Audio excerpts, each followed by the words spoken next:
Hello everyone and welcome back to another video from our channel Who Died Today America. In this video we will be bringing you a list of famous celebrities who have passed away in the last few days. Before we proceed, we kindly ask you to show your love and support by giving this video a like. Number 16. Richard Franklin, an English actor, writer, director, and political activist, passed away at age 83. Known for his stage work and television roles in British series like Crossroads and Emmerdale Farm, he was most recognized for playing Captain Mike Yates in Doctor Who from 1971 to 1974, with later returns in spin-offs and specials. Born in Marylebone, London, on January 15, 1936, Franklin was a Westminster School alumnus and studied at Christ Church, Oxford. He served in the Royal Green Jackets and Queen Victoria's Rifles during his national service. Franklin also worked in advertising before training as an actor at the Royal Academy of Dramatic Art, RADA, where he won the Jenny Laird Prize. His theater career was extensive, featuring in West End productions and various repertory theaters. Franklin was known for his roles in As You Like It, Same Time Next Year, and The Woman in Black. He also wrote and directed several plays, contributing significantly to the British pantomime tradition. On television, Franklin appeared in numerous shows and is especially remembered for his role in Doctor Who. His character Mike Yates became a fan favorite, leading to his participation in Doctor Who conventions and related media. His contribution to the arts and politics left a lasting impact, with his work in theater, television, and film celebrated by fans and colleagues alike. Number 15. Kamar de los Reyes, renowned for his portrayal of Antonio Vega in One Life to Live and villain Raúl Menendez in the Call of Duty games, passed away at 56 on Christmas Eve in Los Angeles after battling cancer. Born in Puerto Rico and raised in Las Vegas, De los Reyes began his career as a dancer before moving to acting. He achieved prominence on One Life to Live as a lawyer-turned-cop and remained a key figure in the show from 1995 to its end in 2013. His other notable roles included Oliver Stone's Nixon and Lisa France's Love and Suicide. Recently, he appeared in Sleepy Hollow, The Rookie, and All-American. De los Reyes was also known for his role in the Call of Duty series, contributing to several installments. In addition to acting, he was active in recovery efforts after Hurricane Maria in Puerto Rico. At the time of his death, he was involved in ongoing projects, including Hulu's Washington Black and a new role in Marvel's Daredevil series. He is survived by his wife, actress Sherry Salm, their twin sons, another son, his parents, and siblings, leaving behind a diverse and impactful legacy in the entertainment industry. Number 14. Bobby Jean Carter, sister of musicians Nick and Aaron Carter, has passed away at the age of 41 in Florida. Her mother, Jane Carter, shared the news, expressing shock and grief over the sudden loss. Bobby Jean's death follows the tragic losses of her siblings Aaron Carter in 2022 due to accidental drowning, compounded by substances, and Leslie Carter in 2012 from an apparent overdose. While the cause of Bobby Jean's death was not disclosed, her mother's statement highlighted the profound impact of the loss on the family, particularly on Bobby Jean's 8-year-old daughter, Bella.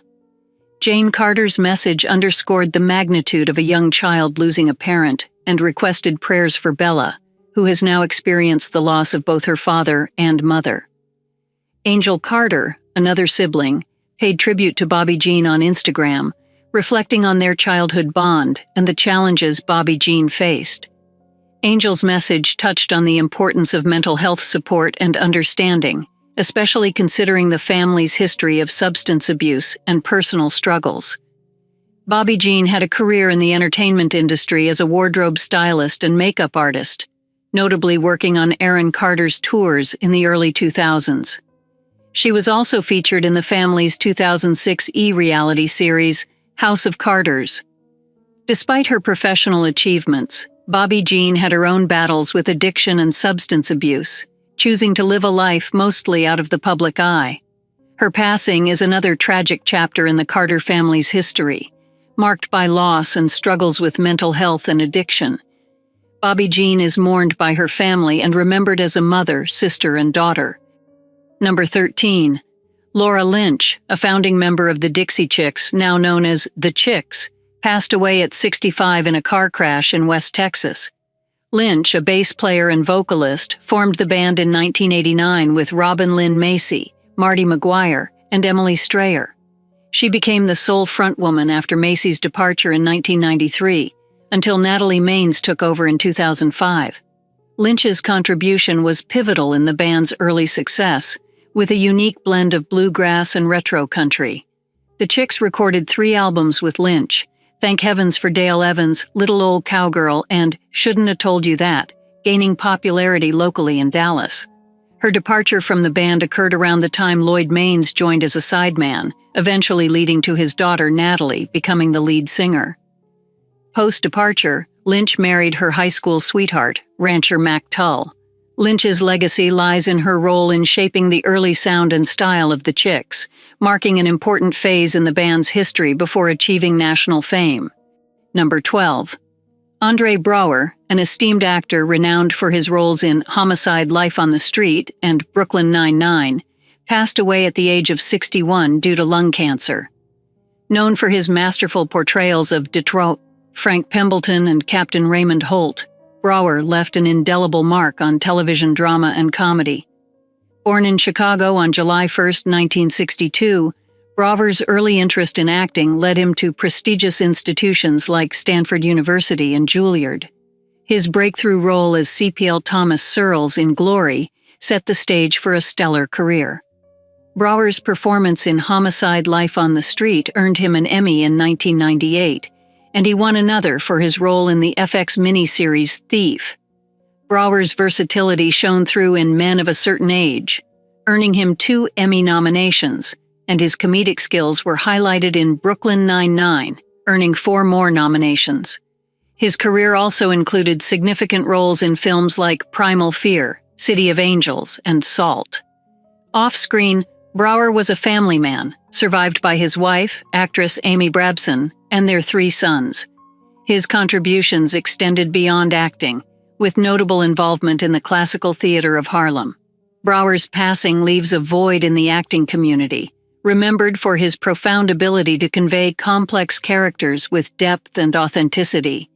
In a tribute to his talent, Homicide showrunner Tom Fontana remarked on Braugher's extraordinary ability to convey a wealth of emotion, often rendering written monologues unnecessary. Andre Braugher's legacy in film and television is marked by powerful performances that showcased his exceptional range and intensity as an actor. Number 11.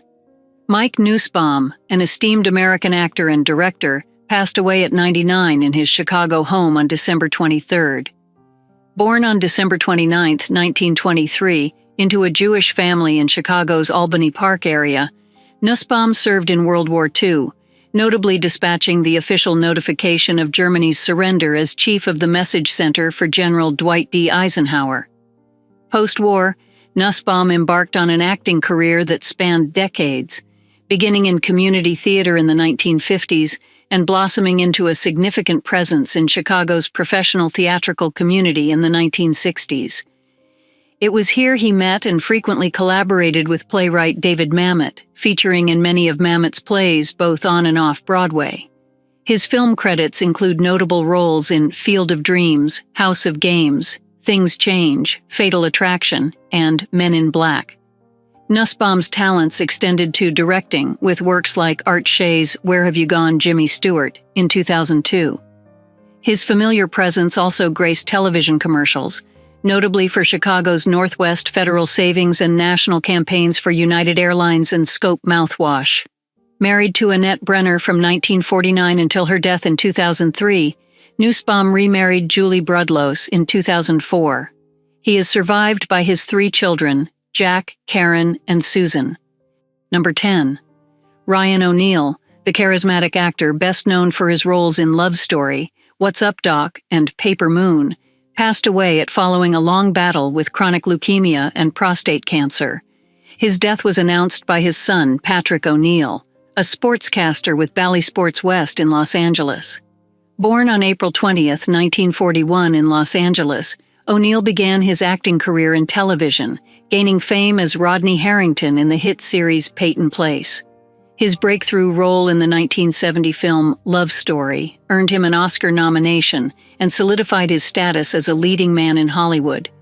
He continued his successful run in the 1970s with memorable performances in Paper Moon, alongside his daughter Tatum O'Neal, and in Stanley Kubrick's Barry Lyndon. O'Neal's personal life was as eventful as his career. He was married to and divorced from actresses Joanna Moore and Lee Taylor Young, and had a decades-long relationship with actress Farrah Fawcett. He had 4 children, including actors Tatum and Griffin O'Neal. Later in his career, O'Neal continued to work in film and television, including roles in The Main Event, Zero Effect, and Knight of Cups. His long-term battle with illness was publicly known, and he openly shared his struggles and experiences, particularly in his memoir, Both of Us, My Life with Farrah. Number 9. Shane MacGowan, the legendary frontman of the Pogues, passed away at the age of 65 on November 30th, following a battle with encephalitis. MacGowan, known for his distinctive voice and profound songwriting, left an indelible mark on the music world with hits like Fairy Tale of New York and A Pair of Brown Eyes. Born in Kent to Irish immigrants, MacGowan embodied the spirit of Irish punk music. He founded Pogue Mahoney in 1982, later renamed The Pogues, and led the band until their breakup in 2014. The Pogues released 7 studio albums, blending traditional Irish music with punk's raw energy.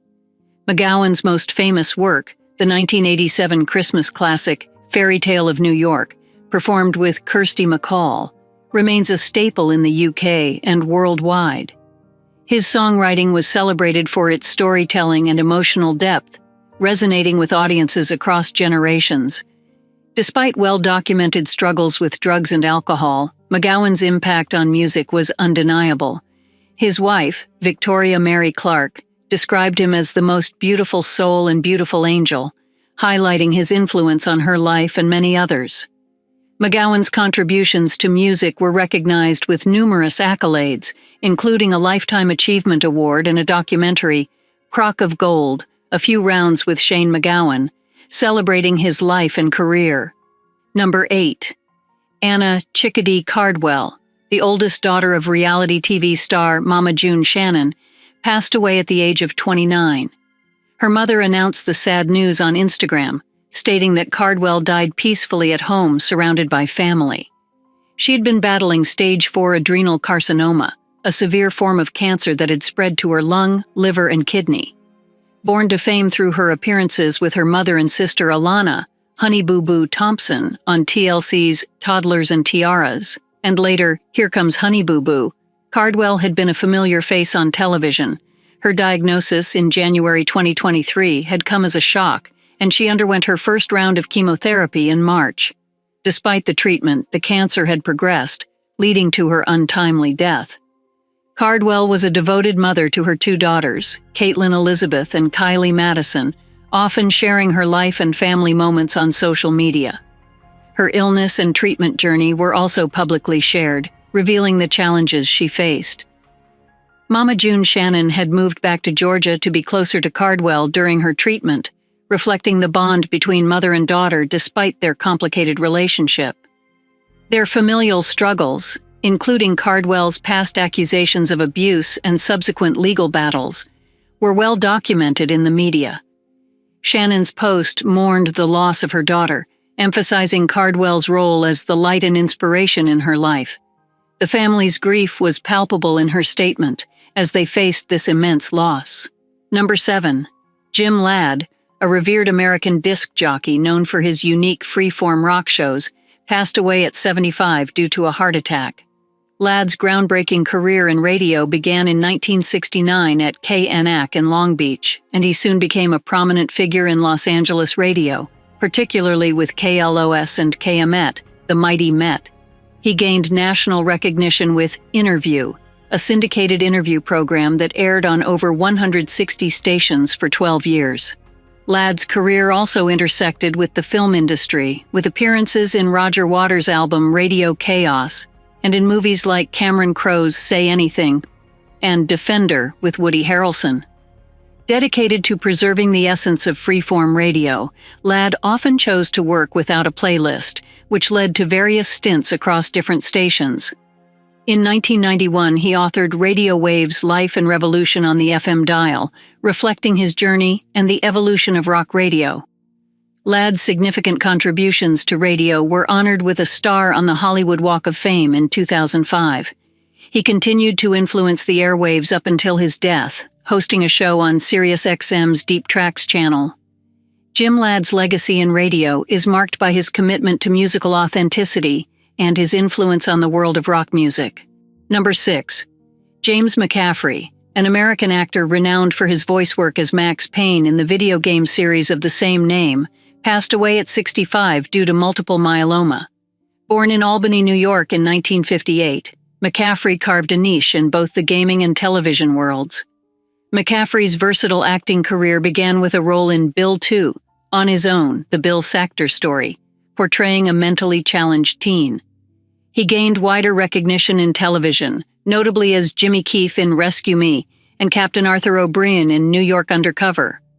His talents extended to series like Viper, Swift Justice, As the World Turns, and Sex and the City. In the gaming world, McCaffrey's voice brought to life the iconic character Max Payne, contributing significantly to the series' success. He also appeared in a cameo in the film adaptation of Max Payne. His other notable voice roles included Thomas Zane in Alan Wake and Alex Casey in its sequel, and he starred in the film A Cry from Within. McCaffrey was married to Rochelle Bostrom, with whom he had a daughter. He passed away at his home in Larchmont, New York, leaving behind a legacy of diverse and impactful roles in various entertainment mediums. Number 5. Colin Burgess, the legendary Australian rock musician and drummer for the Masters Apprentices and AC/DC, passed away at the age of 77. Born on November 16, 1946, in Sydney, Burgess was a prominent figure in the rock music scene, known for his dynamic drumming and significant contributions to the genre. Burgess's career began with his brother Denny in bands like The Untamed and Honey Bunch. In 1968, he joined the Masters Apprentices, a pivotal moment in his career. The band saw chart success with hits like 5'10 Man and Because I Love You. Their impact on the music scene was commemorated in 1998 when they were inducted into the ARIA Hall of Fame. In 1973, Burgess became the original drummer for AC/DC, contributing to the formation of their hard rock sound. Despite his short tenure and being replaced due to an onstage incident, he remained a respected figure in the music industry. Burgess continued his musical journey with his brother in His Majesty and other projects, showcasing his versatility and passion for music. He was involved in the Dead Singer Band, paying tribute to departed Australian music legends. Number 4. Norman Lear, the trailblazing television producer behind iconic shows like All in the Family, Maude, and The Jeffersons, passed away at the age of 101. He died of natural causes at his Los Angeles home, leaving a legacy that reshaped American television and culture.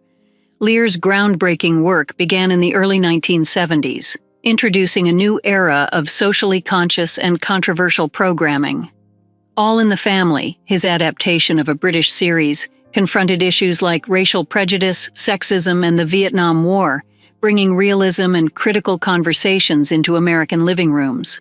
The success of All in the Family led to popular spin-offs like Maude, The Jeffersons, and Good Times, each tackling relevant social issues of the time. Lear's One Day at a Time further cemented his reputation for addressing complex themes, and its 2017 reimagining continued his tradition of meaningful storytelling. His works have been celebrated and revisited, including contemporary restagings of classic episodes, highlighting their enduring relevance. Beyond entertainment, Lear was also politically active, founding the progressive organization People for the American Way. He championed constitutional rights and once purchased a copy of the Declaration of Independence, touring it across America. Awarded 4 individual Emmys, 2 Peabody Awards, the Carol Burnett Award, the National Medal of Arts, and the Kennedy Center Honors, Lear's influence extended beyond the small screen. He ventured into politics, film writing, and remained active well into his 90s, publishing a memoir, hosting a podcast, and producing documentary series. Number 3. Sandra Day O'Connor, the trailblazing jurist who was the first woman to serve as a U.S. Supreme Court justice, passed away at the age of 93 due to complications related to advanced dementia and a respiratory illness. Nominated by President Ronald Reagan, O'Connor was unanimously confirmed by the Senate in 1981, marking a significant milestone in American judicial history. Born in El Paso, Texas in 1930, O'Connor grew up on a cattle ranch in Arizona. She graduated magna cum laude with a BA in economics from Stanford University and later from Stanford Law School, where she was a contemporary of future Chief Justice William Rehnquist. Despite initial challenges in finding work as an attorney due to gender biases, O'Connor rose through the ranks of public service, becoming an Arizona state judge and the first female majority leader of a state senate as a Republican leader in the Arizona Senate. On the Supreme Court, O'Connor was known for her meticulously researched opinions and often served as a swing vote. She played a crucial role in landmark cases such as Grutter v. Bollinger and Hamdi v. Rumsfeld. Her majority opinions significantly impacted American law, including her role in the preservation of legal access to abortion in Planned Parenthood v. Casey. After retiring from the court, O'Connor continued her influential work in law and education. She was awarded the Presidential Medal of Freedom in 2009 and succeeded Henry Kissinger as the Chancellor of the College of William and Mary. Number 2. Amp Fiddler, a renowned American singer, songwriter, keyboardist, and record producer, passed away at the age of 65 on December 17th. Born and raised in Detroit, Michigan, Fiddler's career spanned various musical styles including funk, soul, dance, and electronica. He was widely recognized for his contributions to the band Enchantment and his extensive work with George Clinton's Parliament and Funkadelic groups from 1985 to 1996. Fiddler's musical journey started at 16, and after high school he pursued music studies at Wayne County Community College, Oakland Community College, and Oakland University. He left university to tour full-time with Enchantment. His collaborations extended across a spectrum of artists including George Clinton, Moodymann, Jamiroquai, Prince, and Maxwell. In 1990, he and his brother Bubs released the album With Respect under the name Mr. Fiddler. His debut album as Amp Fiddler, Waltz of a Ghetto Fly, dropped in 2004, and his final album, Bassmentality, was released in 2021. Fiddler's influence in the music industry was further highlighted when he introduced hip-hop producer Jay Dilla to the Akai MPC drum machine and to a tribe called Quest member Q-Tip, significantly impacting Dilla's music career. Fiddler was awarded the Kresge Artist Fellowship in 2020, recognizing his contributions to the arts. His death followed a period of health issues and recovery from surgery in 2022. Number 1. Jeffrey Foskett, the celebrated American guitarist and singer known for his significant contributions to Brian Wilson and the Beach Boys, passed away at the age of 67 on December 11th. His death was due to anaplastic thyroid cancer. Born in San Jose, California, Foskett's early career saw him forming bands like Cherry and the Pranks, and performing with notable groups including The Mentors, The Cretones, The Police, and 2020. Foskett's association with the Beach Boys began in 1979, when he was recruited to join the Endless Summer Beach Band by Mike Love. He later replaced Carl Wilson in the Beach Boys, performing falsetto parts until 1990. His role as the musical director for Brian Wilson's solo tours further cemented his legacy in the music industry. He was instrumental in Brian Wilson's 2004 version of Smile and joined the Beach Boys for their 50th anniversary reunion tour in 2012. Apart from his work with the Beach Boys, Foskett released several solo albums, including the acclaimed Through My Window, and worked with a host of music legends like Paul McCartney, Jeff Beck, Roy Orbison, and Eric Clapton. He was also known for his support of the MD Anderson Cancer Center, the Gary Sinise Foundation, and the Carl Wilson Foundation. Watching these videos about recent celebrity deaths in June on your screen. To keep yourself updated, you can turn on notifications.